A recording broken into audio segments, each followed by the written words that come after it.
You're breaking up work and you're giving it to people all over the world.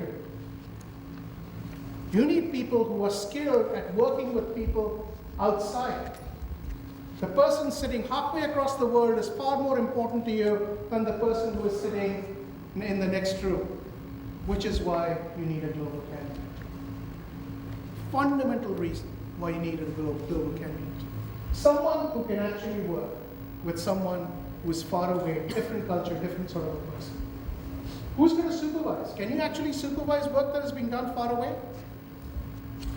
Very hard to do. Okay? The very nature of work is going to change, is changing. You rely a lot more on trust. You rely a lot more, because what happened in that company, where I showed the diagram, by the time the problem, which was, there was a written down agreement, thou shalt do this, and when you do this, we shall do this.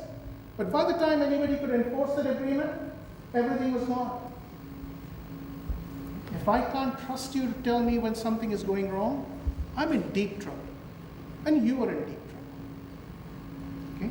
Again, we are asking for different sorts of skills. But you know what? What do?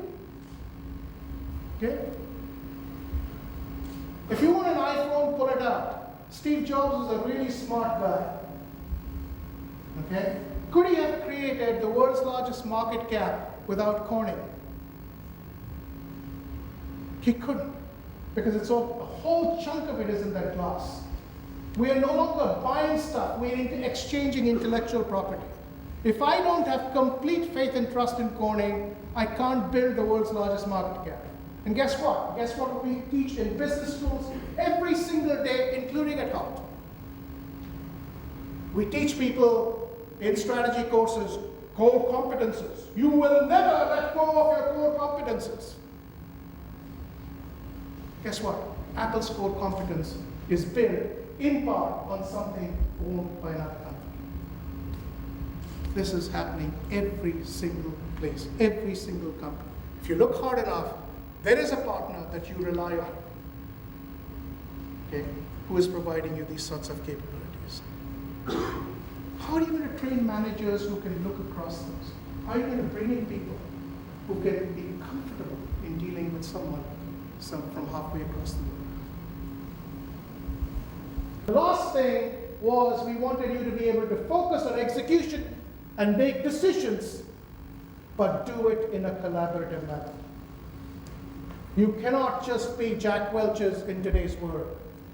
You cannot be a Steve Jobs in today's world. Look around this room. I go around the world when I give these talks, I ask people, name 3 business executives, or as many as you want, who you think are great.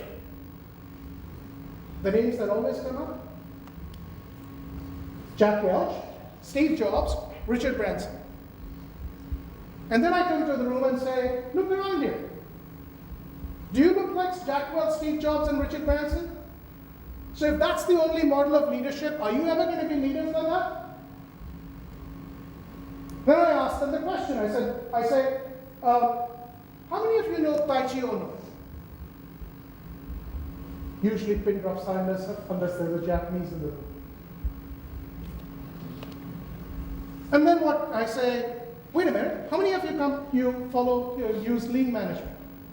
Of course, a whole bunch of hands go up. You mean to say you trust your companies on a system called lean, and you don't know the person who created lean? The person who affected more people on earth than Steve Jobs did? You don't know him? You know why? Because he didn't stand up and say, look at me, how brilliant I am. We're looking for a different sort of a leader. We are looking for a different sort of leader. Someone who can work collaboratively.